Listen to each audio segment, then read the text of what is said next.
اهلا وسهلا بكم اصدقاء هذا البودكاست ومقدمه الوسيم. انا نور الدين، دي حلقه جديده من بودكاست نورنا، البودكاست اللي بنتكلم فيه عن كل حاجه ممكن تنور حياتك وتخليها اسرع واسهل، وتفتح مخك للتساؤلات وافكار جديده ومتنوعه. عشان تعرف كل جديد عن البودكاست اتاكد انك متابعني على تويتر @نورروكس. ولو دي اول حلقه ليك ما تنساش ترجع تشوف الحلقات اللي فاتت واكتب لي تعليقاتك واسئلتك واقتراحاتك للحلقات الجايه سواء هنا او على تويتر. اتمنى الحلقه الجديده تعجبكم. يلا بينا.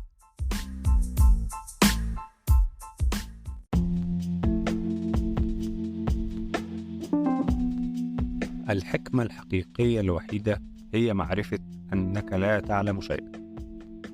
عزيزي المستمع، تخيل معي الزمان القرن الخامس قبل الميلاد، المكان أثينا في الوقت ده كانت در تاج العالم، عاصمة العلوم والفلسفة والفنون، مكان معروف بحب الناس فيه للفلسفة والحكمة والمعرفة والتفكير النقدي والمناظرات. يورفيدس، أرسطوفانيس الكاتب المسرحي اليوناني الشهير، أبوقراط صاحب قسم الطب، أبيكاليدس، أفلاطون وغيرهم كتير، مش عارف أنطق أساميهم بصراحة فيعني هقف هنا. وقت وعصر مليء بالفلاسفة والمفكرين والأدباء والشعراء. في وسط كل الدوشة دي مشى على الأرض راجل اسمه سقراط.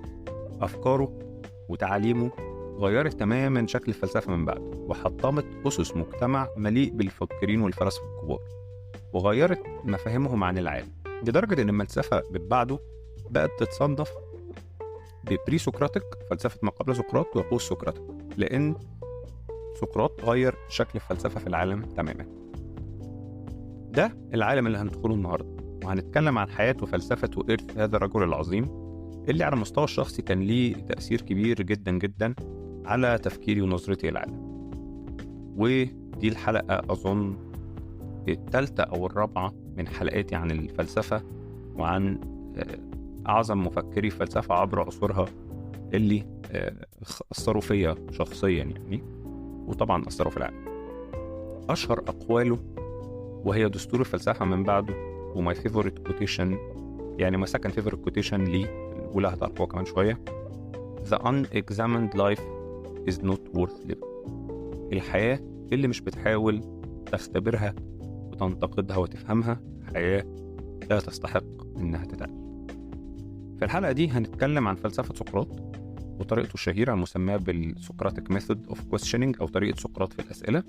هنفهمها، هنفهم إزاي أثرت في الفلسفة وأثرت في العالم، لدرجة إن في وقته تمت محاكمته بتهمة إفساد عقول الشباب من كتر ما أحرج كبار ومثقفي أثينا وأصر إن هو يختبره. هنتكلم برضو شوية عن الباك جراوند، يعني الثقافية بتاعت هذه المرحلة، عشان تفهموا السياق اللي ظهر فيه سقراط. وهحكي لكم قصة سقراط مع كهنة ديلفي اللي هي أساس حكمته، والقصة اللي تسببت في تغيير نظرتي للكون وسبب تأثيره الكبير عليا، ولما أحكيها أي حد عارفني كويس هيفهم على طول أنا أقصد إيه. هنتكلم كمان عن تأثير فلسفة سقراط في العالم بعده، وعلى تلميذه اللي هم أفلاطون وأرسطو، اللي أفكارهم حرفيا سيطرت على العالم الغربي لفترة طويلة وشكلت أسس التفكير الفلسفي الحديث خاصة في العالم الغربي. وأخيرا هنتكلم عن تأثير فلسفته على الأفراد والمجتمعات، وإزاي أسلوبه وأفكاره شكلت طريقة معرفة الناس بالمعرفة وبالحقيقة وبالأخلاق، وإزاي إحنا كأفراد نقدر نستفيد ونطبق حكمته في حياتنا ونستفيد منه. جاهزين؟ يلا بينا.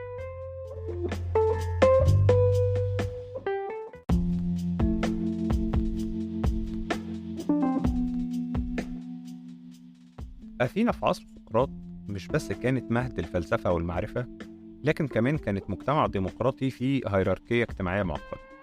والفترة اللي عاش فيها سقراط واللي بيقدرها الفلاسفة بين 470 و 399 قبل الميلاد، يعني احنا ما نعرفش بالظبط هو عاش امتى، كانت اسمها في التاريخ العصر الذهبي لأثينا، اللي زي ما قلنا كانت قلب المعرفة والحكمة في وقتها، والمنطقة اللي ظهر فيها كونسبت الفلسفة من بابه يعني. وقت سقراط كان فيه تركيز كبير من الفلسفة والفلاسفة عامة على محاولة فهم طبيعة الأخلاق والعالم والعلاقة بين البشر والآلهة. قبل سقراط مثلا كان فيه طاليس اللي نظريته عن العالم وماهيته إنه كله متكون من المية، وكان فيه على الجانب الآخر أناكسيميتيس اللي كان شايف العالم كله معمول من الهواء. وبالمناسبة كان فيه ديموقريطس اللي كان عايش وقت سقراط وكان مقتنع إن الكون مصنوع من قطع صغيرة غير قابلة للانقسام اسمها الأتوم. أو الذرات، وهو أول من قال بفكرة إن العالم متكون من ذرات. ولما بعد كده اكتشفنا فكرة الأتوميك ستراكشر سميناها الأتوم، على يعني بيزد على الكونسبت بتاع ديموكريتوس ده. يعني اكتشفنا بعد كده طبعا الذرات ينفع تتقسم، فهي تكنيكالي مش اتومز، موضوعنا. في الفترة دي كان منتشر جدا فكرة استخدام التشبيهات والانالوجيز في شرح الافكار الكبيرة والمختلفة، زي هيراقليطس مثلا اللي كان مؤمن بفكرة الفلكس وان العالم في حالة حركة دائمة. ليه مقولة شهيرة اللي هي لا احد يضع قدميه في نفس النهر مرتين، وان وضع قدميه فهو نفس فليس نفس الرجل. قصده ان هي مش نفس المية ومش نفس النهر، يعني ان كل حاجة في حالة حركة، ففي النهاية انت عمرك ما ينفع تنزل نفس النهر مرتين لان انت اتغيرت والنهر اتغير. باختصار يعني فلسفه وقت سقراط كانت مركزه قوي في الميتافيزيك او فكره طبيعه العالم والاسئله اللي عاده بتظهر في اوقات الرخاء. وده مهم نعرفه لسببين: عشان نفهم اهميه الريتوريك او فكره استخدام الاساليب والالعاب اللفظيه في العصر ده، واهتمام الاثينيين عامه باللغه وطرق استخدامها المختلفه. وبرضه خليني اقول لكم حته بسيطه كده عن هيستوري سقراط. سقراط كان بادئ هو ابن حداد ستون ميسن، وكان في نفس الوقت كان في حرب أهلية تعتبر جوه اليونان ما بين الإسبرطيين والأثينيين اسمها البيلوبونيجيان وور، وسقراط كان بيحارب فيها مع الأثينيين، وكان يعني اللي احنا نعرفه عن قصصه انه كان محارب قوي، يعني كان شجاع. وبعدها كان في مشاكل بقى كتير حاصله في اثينا، وفي نوع من انواع بيحصل في اوقات الرخاء كتير، يعني تفسخ سياسي واخلاقي ويعني شويه مسخره كده حاصله في البلد يعني، والراجل المحترم مش عاجبه الكلام. المهم قبل ما نكمل يعني راي سقراط، في نوع مهم جدا من الفلاسفه كان منتشر وقت سقراط اسمه السوفيست او السوفسطائيين، اللي جت منهم كلمه السفسطه اللي بتستخدمها دلوقتي. ليه؟ هنفهم دلوقتي. السفسطه او السوفسطائيين دول كانوا مجموعه من المفكرين والانتلكتشوال اللي كانوا فيري سكيلد في او مهره يعني جدا في اللغه والريتوريك واستخدام الحيل الكلاميه والارجيومنت، وكانوا مشهورين بقدرتهم على اقناع وخداع الناس باستخدام اللغه. يعني ممكن تعتبرهم حاجه زي المحامين كده. ودي كانت مهاره مهمه في العصر ده، لان ما كانش لسه فيه قصه المحاماه دي، فكان الناس بتدافع عن نفسها في المحاكم. وبالتالي السوفسطائيين دول اتحولوا لفئه بتعلم الناس ازاي يزوق الكلام ويكسب اي نقاش او ديبيت. وده كان هدف شغل السوفسطائيين.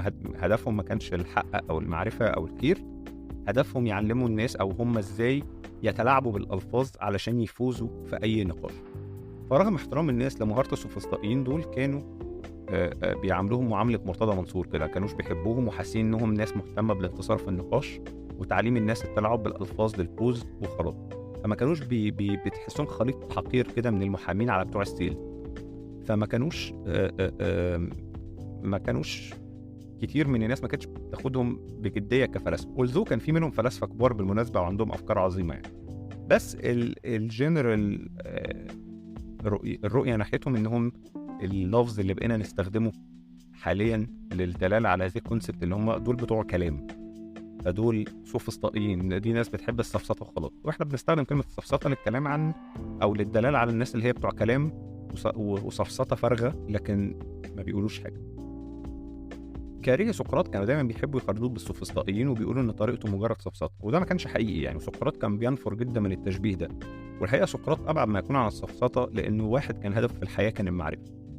والدليل او احد اشهر الادله اللي بتترد بيه على ده ان السوفسطائيين دول كان ناس بتدور على اتباع وطلبه وعشان تاخد منهم فلوس، لكن سقراط عمره ما اخذ فلوس من حد، وعمره ما قال ان عنده حاجه يعلمها لحد عامه يعني.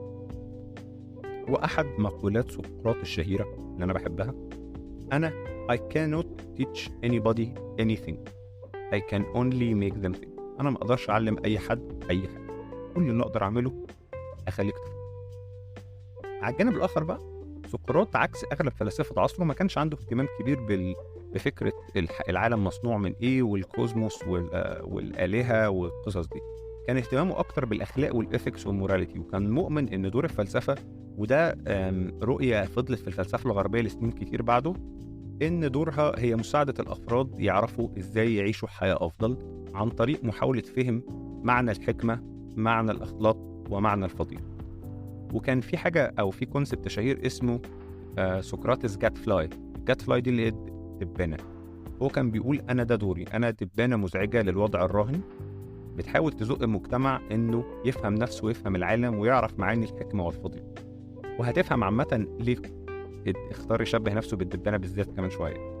فطبعا كان مزعج جدا للمجتمع الأثيني وقتها اللي كان متكون من تراتبية معقدة، مجموعة من الأرستقراط منهم المجلس الحاكم والبرلمان والسياسيين والإقطاع.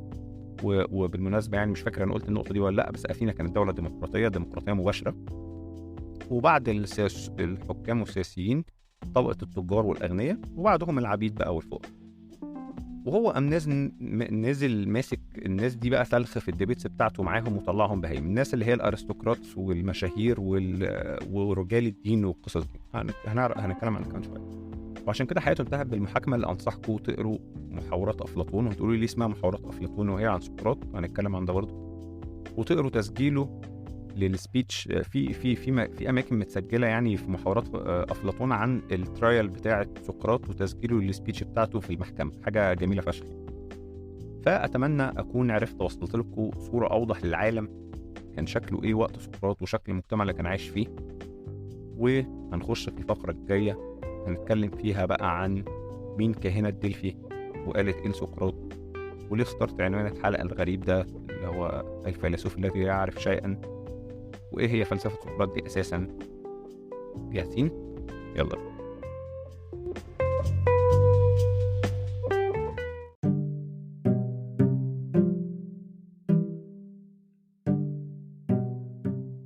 مين بقى كاهنة ديلفي دي؟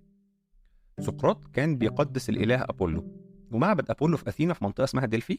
والكاهنه الكبرى بيثيا، ودي احد الكهنه المشاهير في تاريخ الثقافه اليونانيه يعني، كانت مشهوره قوي وبتتسمى عرافه ديلفي، ذا اوراكل اوف ديلفي.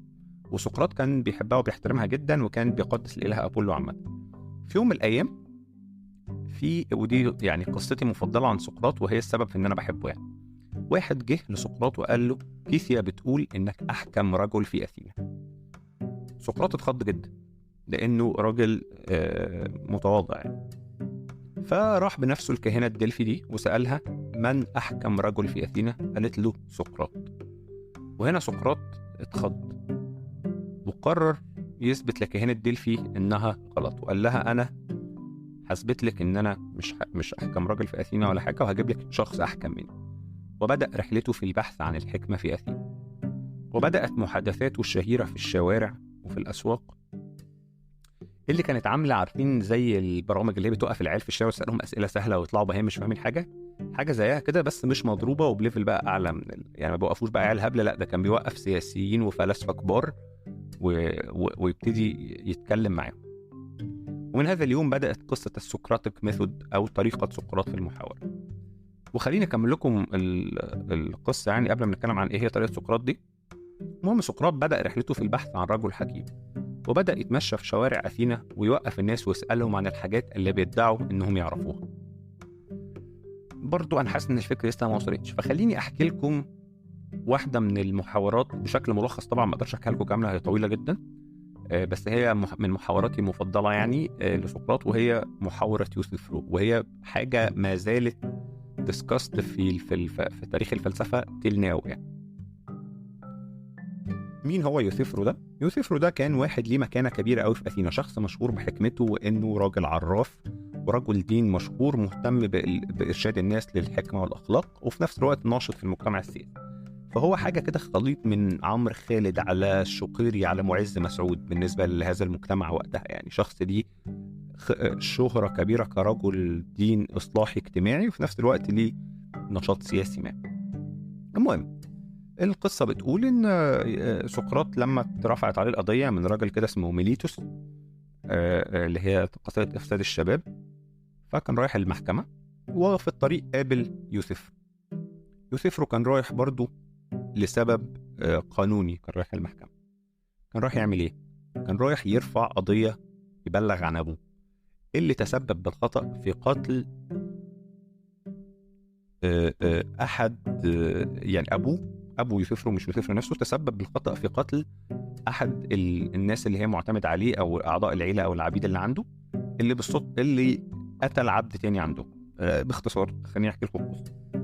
احد افراد اسره يوسفرو ده قتل عبد عندهم في الارض. اوكي، لما ابو يوسفرو عرف ان الواد ده هو القاتل جابه وربطه ورماه في حفره على ما يروحوا يبعتوا لرجال الدين ويسالوهم نعمل ايه في الواد. مش فاكر القاتل ده كان احد ابنائه ولا احد العبيد، بس اللي هم اللي في ليفل اعلى يعني عنده، مش فاكر قوي الحته دي، بس مش مهم يعني. مهم يعني، فمهم على ما الرد جه، يعني على ما بعتوا الناس تسال رجل دين نعمل ايه في الواد ده ورجع، كان الواد ده من قعدته في الحفره وعوامل التعريه وان هم ما كانوش بياكلوه وبيشربوه مات. فالاب بقى ضمنيا مسؤول عن موت الشخص ده القاتل ده. فيوسفرو قرر يروح يرفع قضيه على ابوه بتهمه القتل. فالمهم سقراط لما قابله وعرف القصه قال، يعني عرف ان هو جاي يعمل ايه، كان منبهر جدا وقال له يعني انت للدرجه دي عندك استعداد لاداء واجبك واداء اللي انت شايفه صح واللي انت شايفه تقى وورع، لان ده راجل دين يعني، لدرجه انك تبلغ عن ابوك؟ ده انت على كده جامد بقى، يعني انت كده اكيد فاهم كويس الصح من الغلط، وعارف يعني ايه التقوى والورع، وعارف الالهه عاوزين ايه، وعارف ان اللي عمل ابوك ده يعني الالهه ما تحبوش عشان تقدم على حاجه تقيله وصعبه كده زي انك تبلغ عن ابوك.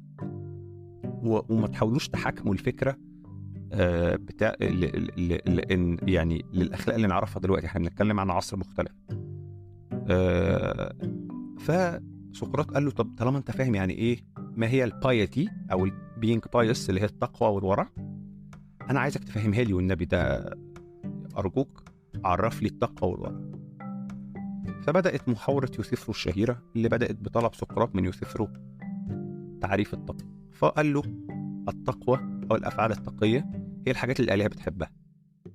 فقام سقراط سأله السؤال الشهير اللي بقى اسمه سؤال يوسفرو، وهحط لكم فيديوهات وتحليلات عن هذا السؤال اللي ما زال في نقاشات لغاية دلوقتي.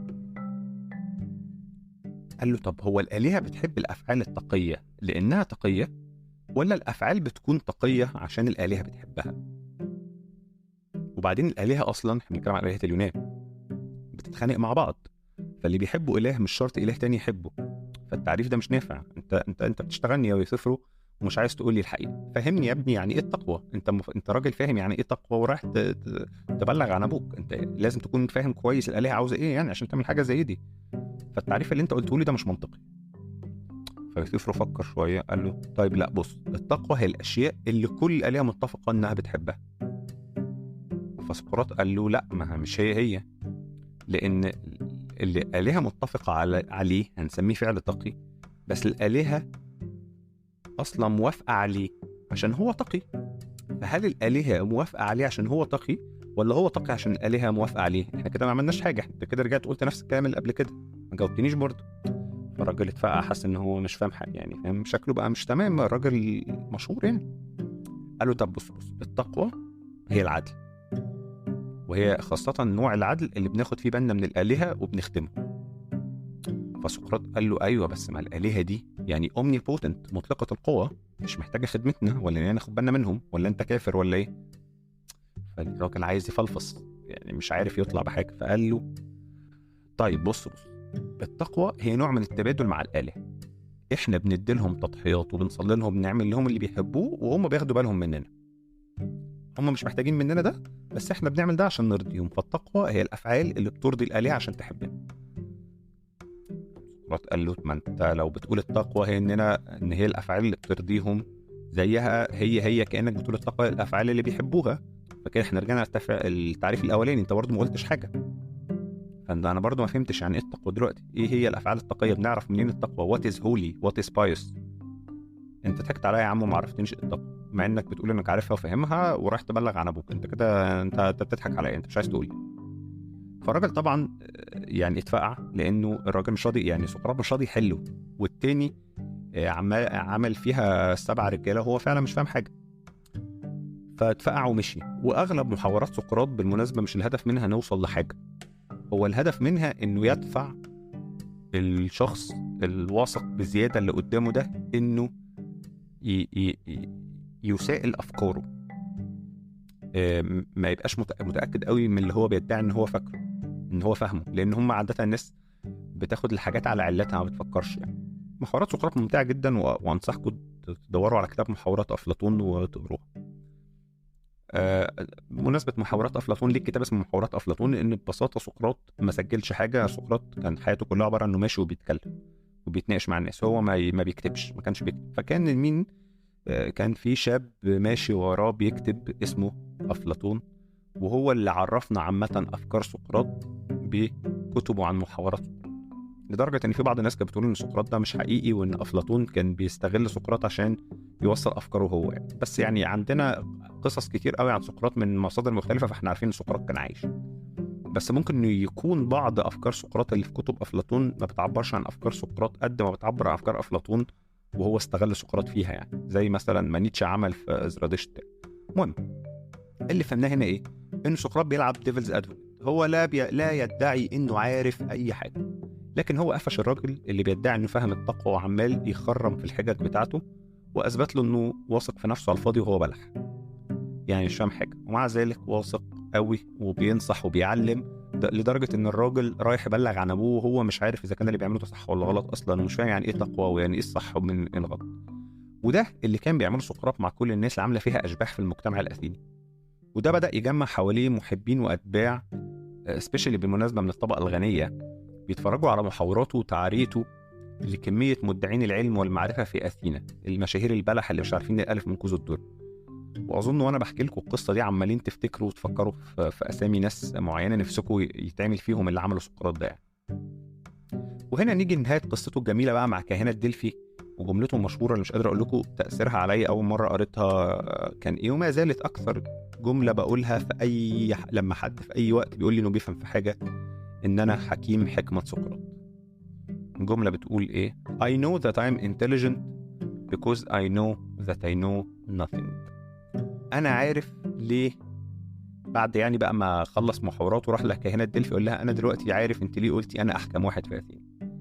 أنا زي الناس دي جاموسة ما أعرفش حاجة، بس أنا عارف إني ما أعرفش حاجة وبحاول أعرف، لكن هم فاكرين نفسهم عارفين وهم بهايم. طبعا ما قالش جاموسة وبهايم، أنا بس بقرب لكم الفكرة. وده طول عمره دستوري في الحياة. I know only one thing that I know nothing.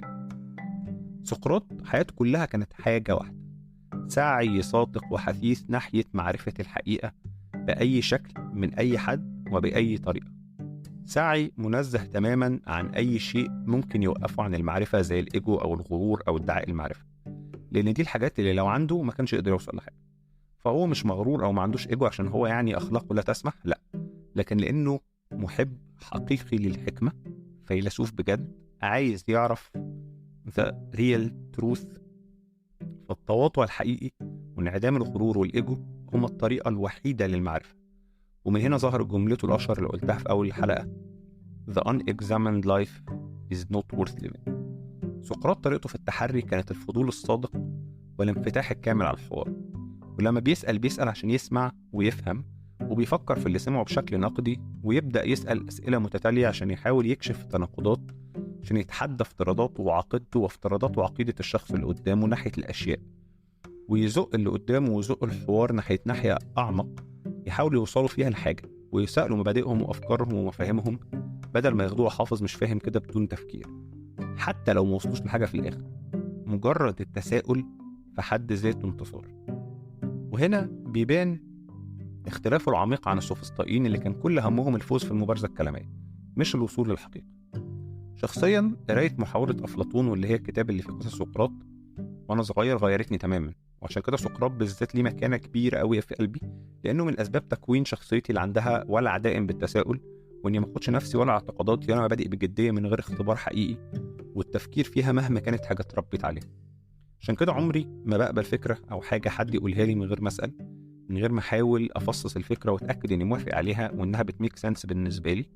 فكرة المشي وراء الجمهور حاجة عمرها ما جابت سكة معايا، والحقيقة ده ساعدني في حياتي كتير، لأن دايما رافض أعمل حاجة بالطريقة اللي الناس بتعملها، ودايما بتساءل إذا كانت فعلا دي أفضل طريقة، وأقعد أدور يمكن ألاقي طريقة أفضل. المهم، قبل ما أنهي الفقرة دي هقول لكم بشكل مبسط وسريع كده عن بعض أفكار سقراط الفلسفية عن الأخلاق وماهية الحقيقة والعدل وماهية المعرفة. ولو الكلام عجبكم أثار فضولكم هحط لكم شوية لينكات كده المهتم يعرف. طبعا أكيد مش هلم لكم يعني فلسفة سقراط كلها في حلقة واحدة، أنا بتكلم عن الكور كونسبتس يعني اللي أثرت في العالم واللي أثرت فيا بشكل شخصي وعميق للغاية يعني. سقراط كان شايف عامة، ودي أحد أفكاره الكبيرة يعني الصعبة اللي ناس كتير بيبقى صعب عليها تستوعبها، إن الخير مرتبط بالمعرفة والشر مرتبط بالجهل. يعني أن الإنسان بطبيعته لا يفعل الشر، هو فقط جاهل بالخير. الإنسان ما بيعملش الشر عامدا، هو فقط لا يعرف الخير. والفرق ما بين الخير والشر هي مسألة معرفة. وإن الفضيلة أو الفيرتشو عامة هي أهم شكل من أشكال المعرفة. والفضيلة مش حاجة تقدر تتعلمها، لا، دي حاجة لازم تكتشفها وتستكشفها عن طريق مساءلة النفس والتفكير النقدي. فكرة خيرية الإنسان عامة يعني فكرة أثارت جدل كبير في الفلسفة والدين لحد دلوقتي. سقراط كمان مؤمن بوجود حقيقة مطلقة موجودة بشكل منفصل عن الآراء والأهواء، ونقدر نوصل لها عن طريق السعي الحثيث ناحية اختبار الأفكار الشخصية والنقد. وأهم أفكار سقراط هي إنه فقط حين تقر بجهلك تبدأ رحلتك الحقيقية ناحية المعرفة والحكمة. أما العدل فهو برضو مرتبط بالفضيلة، والشخص العادل هو اللي عارف الحق وبيتصرف على أساسه وبيعامل الآخرين بعدل وبيديهم حقوق.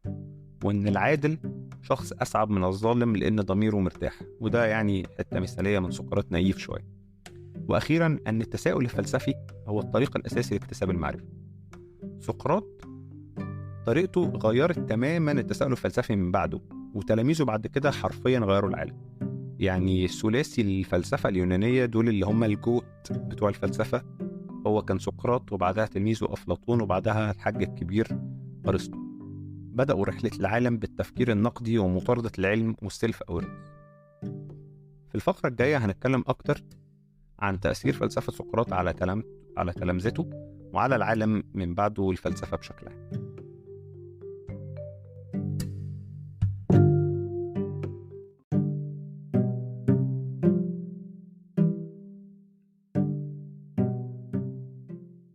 أهم تلاميذ سقراط كان أفلاطون، وكان ليه تأثير كبير قوي عليه. والحقيقة زي ما قلت لكم أغلب معرفتنا بسقراط أصلا جت من أفلاطون، لأن سقراط ما كتبش ولا دون أي حاجة، ومحاورات سقراط كلها عرفناها من كتب أفلاطون اللي حكى فيها المحاورات دي. فلسفة أفلاطون عامة كانت مهتمة جدا بأهمية اللوجيك والعقل المنطقي، وده كان تأثر كبير جدا بتعاليم سقراط.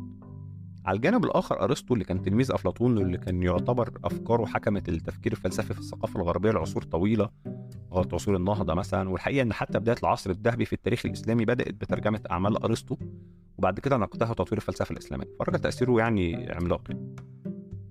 واحدة من القصص اللي بتوضح مثلا تأثير سقراط على أفلاطون هي قصة The Allegory of the Cave أو رمزية الكهف، ودي قصة شهيرة ومهمة جدا وستيبل رئيسي يعني في فلسفة أفلاطون. وهي قصة أو كونسبت يعني بيوصف فيه فكرة إن الناس بتقعد حياتها كلها مش عايزة تعرف الحقيقة. القصة بتقول إيه؟ بتقول إن الحياة عاملة زي في جماعة قاعدين جوه كهف متسلسلين طول حياتهم، وشهم للحيطة، مجبرين طول الوقت يشوفوا ظلال بتتحرك قدامهم على الحيطة، ما يعرفوش أي حاجة تانية عن الحياة أو عن الكون غير هذه الظلال، وما يقدروش يلفوا راسهم من الناحية التانية. وفي نار وراهم مديهم شوية إضاءة عاملة الظلال اللي قدامهم دي. أحيانا في ناس بتعدي وراهم فبيرسموا ظلال على هذه الحيطة، بس الناس مربوطة دي مش شايفة غير الظلال، عمرهم ما شافوا الناس، هم شايفين بس الظل اللي على الحيطة. فمع الوقت السجناء دول بقوا فاكرين إن الخيالات دي هي الحقيقة، هو ده العالم، وبدأوا يسموا الخيالات دي حاجة، كلب، خروف، راجل، ست، وبقوا مؤمنين إن الظلال دي هي هذه الأشياء، يعني إن خيال الراجل اللي شايفينه ده هو ده راجل، خيال الكلب ده هو ده كلب. المهم فجأة تم تحرير واحد من السجناء دول وطلع بره لأول مرة. لما شاف العالم والشمس والنور طبعا الأول اتخض وعينه مش واخدة على الإضاءة وجعته، وقعد شوية على ما عينه اتعودت. ولما شاف البشر الحقيقيين واتقال له إن أيوة اللي أنت شايفه حواليك هو الحقيقة، واللي أنت كنت بتشوفه على الحيطة ده مجرد ظلال للأشياء الحقيقية مش هي الأشياء نفسها، قعد شوية على ما فهم الفكرة. المهم اتعود وفهم وعرف الحقيقة، ورجع الكهف متحمس يشارك اكتشافه مع السجناء. بس قعدته بره خلته اتغير، عينه ما بقتش واخدة على ضلمة الكهف زي الأول، وبقاش شايف الظلال بنفس الدقة. السجناء التانيين رفضوا تماما إن هم يصدقوه، واعتقدوا إن الرحلة لبره خلته غبي وأعمى، ورفضوا حتى كل محاولاته لتحريرهم بكل عنف. أفلاطون كان بيقدم القصة كطريقة لتشبيه محاولة إنك تبقى فيلسوف ومهتم بالمعرفة في وسط ناس مش عايزة تفهم ولا تعرف ولا بتحاول، زيك زي الراجل اللي شاف العالم والحقيقة وحاول يقنع الناس ان اللي شايفينه دي ضلال وان مش دي الحقيقة. مش بس هيرفضوك، ده هيمارسوا العنف ضدك علشان ما توريهمش الحقيقة. والقصة اسلوبها وتشبيهها في يعني تأثر سقراطي واضح بأهمية البحث عن المعرفة والانفكاك من الخيالات والأساطير والمخاطرة بتدمير مفاهيمك السابقة في سبيل معرفة الحقيقة. أرسطو كان مختلف شوية عن أفلاطون وسقراط، يعني كان رأيه إن اكتساب المعرفة شيء شخصي. سقراط كان رأيه إن اكتساب المعرفة شيء شخصي في المقام الأول، وإن مهم جدا الشخص يفهم نفسه قبل ما يفهم العالم حواليه. وطريقة سقراط كان هدفها تشجيع الأفراد إنهم يختبروا مفاهيمهم وأفكارهم وافتراضاتهم ومعتقداتهم عشان يكونوا معرفة أعمق بأفكارهم وبنفسهم. ولكن أرسطو كان مختلف شوية، كان شايف إن الامبيريكال اوبزرفيشن أو التجريب والملاحظة هي الوسيلة الأهم لفهم العالم واستخدام الحواس لاكتساب المعرفة، وبعد كده تعريض المعرفة دي للاستدلال المنطقي علشان نطلع منها بكونكلوجن. وده كان بداية التفكير العلمي في أوروبا بعد كده. ورغم هذا الخلاف ما بين سقراط يعني وأرسطو، ولكن الاثنين كانوا متفقين في فكرة السعي وراء الحقيقة والمعرفة. اختلافهم كان حوالين طريقة مش أكتر. فلسفة سقراط كانت وما زالت مؤثرة بشكل كبير على الفلسفة لغاية عصرنا الحالي. يعني إيمان سقراط بأن السبيل لحياة فاضلة هي معرفة النفس فضل ليه تأثير كبير في الفلسفة الحديثة، والتركيز على فهم ومعرفة النفس أدى في المستقبل ظهور مبحث الفيمونولوجي مثلا في الفلسفة، وظهور فلسفات زي الوجودية اللي مهتمة أكتر بالتركيز النقدي والتركيز على فكرة الانتروفيرشن يعني أو التفكير الداخلي، وفكرة خلق المعنى من الداخل مش من الخارج. اهتمامه بالتفكير النقدي والتركيز على أهميته وطريقته في تشريح ونقد النصوص من قبله أدت لتكوين علوم المنطق والإبستمولوجي وفهم طرق اكتساب المعرفة والحقيقة. الإبستمولوجي دي اللي هو مبحث محاولة أو طريقة اكتساب المعرفة.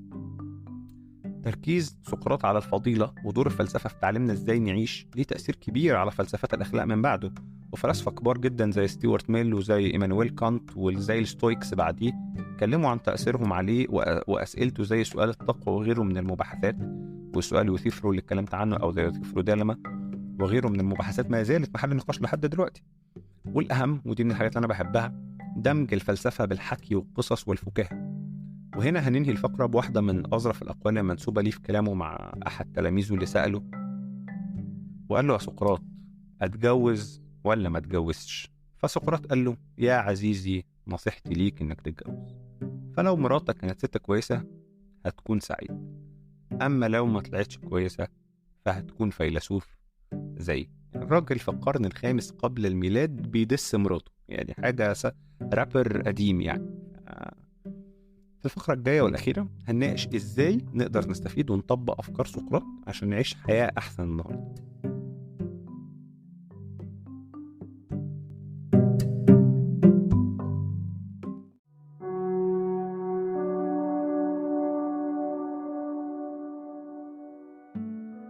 وأنا صغير أبويا كان مسميني نور ليه وعشان إيه، من كتر أنا كنت بالنسبة له عيل رزل رافض تماما أعمل أي أمر يطلبه مني من غير ما أعرف السبب.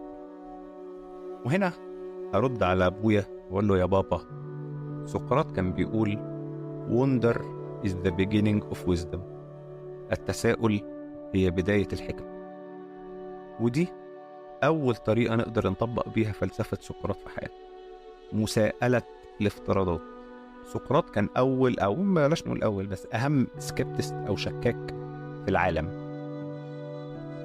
أي حاجة تقابلك أو تفكر فيها سائل الافتراضات اللي وراها، فكر في الافتراضات، لأن كل حاجة بنقولها أو بنعملها أو كل كونسبت أو مبدأ عندنا حواليه مجموعة من الأسامبشنز. حاول تفكر إيه الأسامبشنز دي. والتفكير في الافتراضات محتاج عقل منفتح، وده هيفاجئك بحاجات كتير، ومخك هيكون معرفة مختلفة تماما عن اللي حواليك وعن العالم. تاني طريقة للاستفادة من خبرة سقراط هي الانخراط في الجدال الحكيم. يعني إيه الجدال الحكيم؟ اعرف ناس من كل الاتجاهات والأفكار، سواء الناس دي موافقك ولا لأ، ولما تخش معاهم في جدال أو نقاش خلي مخك مفتوح بجد واسمع. حاول ما تبقاش متحفز وسفسطائي وهدفك بس إنك تفوز في النقاش وتبقى قاعد مستني اللي قدامك يخلص عشان بس ترد عليه، لأنه يا جماعة محدش بيفوز في النقاش. محاورات سقراط كلها بالمناسبة ملهاش نهاية. الهدف مش إن احنا نوصل لحاجة، الهدف مش إن حد يبقى دس التاني، الهدف مش إن حد يكسب، الهدف فتح ومناقشة ومساءلة هذه الأفكار والتفكير في اللي بيتقال. فجادل بعقل منفتح وخلي هدفك المعرفة مش انك تحط على قدام. وبصراحة يعني دي أحد أسوأ، وأنا واحد يعني أكل عيشه من السوشيال ميديا وعاش في السوشيال ميديا فترات طويلة، ولكن السوشيال ميديا خلاص تحولت لمجموعة من قصف الجبهات، مفيش أي نقاش حر حقيقي. عشان كده الواحد زهد في إنه يناقش أو يرد على أي حد غير يعني أقل قليل على مستوى ضيق جدا، لأن هذه النقاشات بقى الهدف منها كلها إن إحنا يعني نقصف جبهات بعض، مفيش محاولة حقيقية للفهم. واخر طريقه ممكن بجد نطبق فيها افكار سقراط، وفي رايي هي اكتر حاجه الواحد نفسه، يعني بقول على نفسي الاول والناس اللي حواليا نفسي نعملها اكتر، وهي التواضع المعرفي. تواضع شويه يا جماعه. الواحد بقى يشوف ناس مدعيه، يعني مدعين معرفه وبتتكلم بثقه شديده فيما لا تحسن بشكل مبهر. مفيش حد خبير بجد وبيتكلم بثقه مبهره كده. اي حد تشوفه بيتكلم بثقه مبهره في انه فاهم حاجه معينه فهو بالنسبه كبيره جمهور. التواضع وإدراك إن ما عندكش كل الإجابات والرغبة الصادقة في المعرفة هي الطريق الوحيد إنك تعرف شيء جديد. بشكل عام اقروا عن دانين كروجر إفكت، بحط لكم لينك ليه برضه. المهم، لو كلنا كبشر طبقنا أكتر أفكار سقراط في حياتنا هنقدر أكتر نبقى منفتحين متأملين لذواتنا وأفكارنا وقادرين أكتر على التفكير النقدي. ربما كانت فلسفة سقراط اتشكلت منذ قرون، لكن الحقيقة إحنا في حاجة لمبادئه معرفة النفس والتفكير النقدي والرغبة الصادقة الحقيقية في المعرفة والفضول والتساؤل النابع من رغبة حقيقية في معرفة الحقيقة وفهم العالم والتحلي بالتواضع ده أكتر من أي وقت فات. يمكن ده يساعدنا نعيش حياة أسعد، أخلاقية أكتر، ونكون ناس قادرة يبقى ليها تأثير إيجابي حقيقي على تحسين العالم حواليها وإرضاء رغبتنا الدفينة في فهم ذواتنا ومكاننا في هذا العالم الواسع اللامبالي، ونبقى نسخ أحسن شوية من نفسنا. واسيبكم في النهاية مع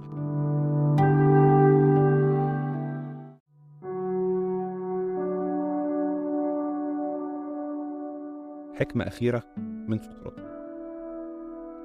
True wisdom comes each of us when we realize how little we understand about life, ourselves, and the world around us.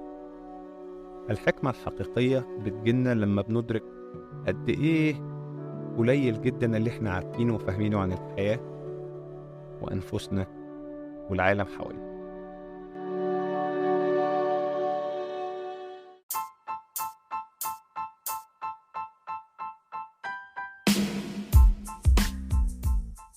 لو الحلقة عجبتك سبسكرايب ولايك وشير لو أنت على يوتيوب، أو لو بتسمعنا على أي منصة بودكاست تانية، لو أنت على سبوتيفاي أو البودكاست هبقى سعيد جدا لو أنت اديت الحلقة والبودكاست 5 نجوم وكتبت لي كومنت تشاركني رأيك. دي أكتر حاجة ممكن تبسطني وتساعد البودكاست ينتشر أكتر ويتشاف أكتر وتحمسني أعمل حلقات جديدة. أتمنى تكونوا انبسطتوا بالحلقة، وأتمنى زي كل حلقة تكون نورتكم. أشوفكم الحلقة الجاية.